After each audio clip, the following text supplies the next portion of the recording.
And hello, my name is Mr. Ward, and I'll be your child's writing workshop teacher this year for writing workshop seventh grade. Got our seventh graders here. And I just want to send this quick video just to kind of introduce myself, a little bit about the class, a couple things on supplies, and make this as quick as possible.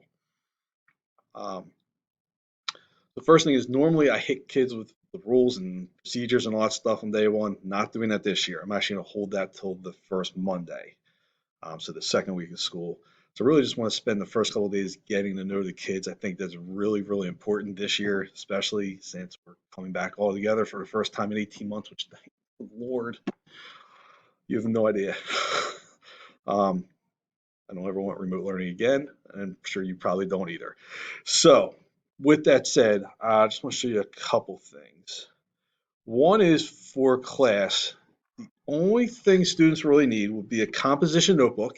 I'm required everybody has one. While we're going to do a lot in Google Docs, there is something about writing stuff out. And a lot of times kids do a free write about whatever they want, whatever's on their mind that day. So definitely on the notebook and earbuds. I tend to do some blended learning with some videos, quick little 5-minute things, but it's just good if everybody has their own earbuds.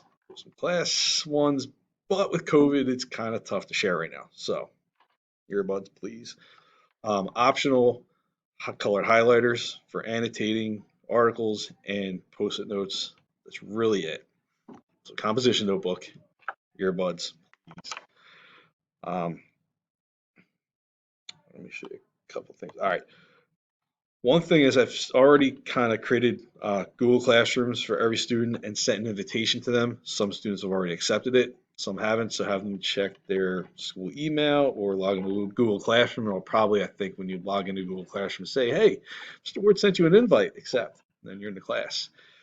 If not, on Wednesday and Thursday, we'll take care of that.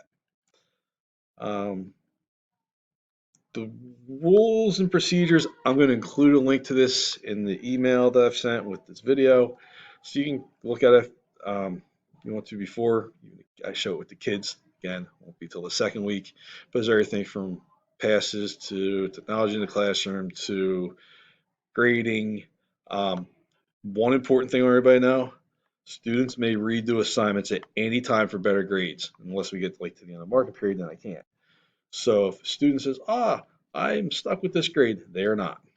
My goal is that students learn and master the standards.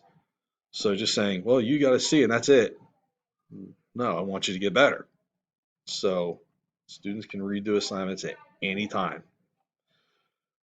Um, but again, you can kind of take a look at that. One other thing I want to point out is when we write, I will always have organizers and a checklist.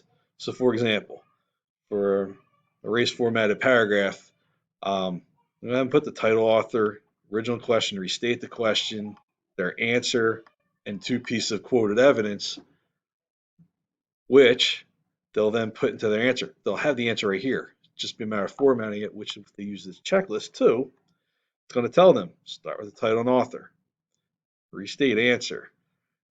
And generally, I'll have examples of, all right, cite evidence. Here's what it should look like. Explaining evidence, sample transitions. Here's what it should look like. So there'll always be a checklist with things. So if students say, I'm struggling, I don't know what kind of transitions to use. One, we'll teach transitions by type, but 2, look at the checklist. I give examples. Um, that's really it for right now. Just know I am like ridiculously excited about having students all back together. I actually do teach a class at Rowan College Comp 1, and last Wednesday, September 1st, we had our first class. And the fact that I had all the kids there, I was not having a great day Wednesday, to be honest. But once I got in there and had all the students, the energy was like, I've been in a better mood since. So I am absolutely looking forward to meeting all of your children on Wednesday. And if you have questions at any time this year, just going to call the school, but really I'm going to say email me and I'll get back to you very, very quickly. Definitely within 24 hours. Usually, if I can, within an hour or two. If I have a bunch of classes together in the afternoons, it might be a couple hours, but I generally respond very quickly. All right. Thank you and shall hopefully see and talk to you all later.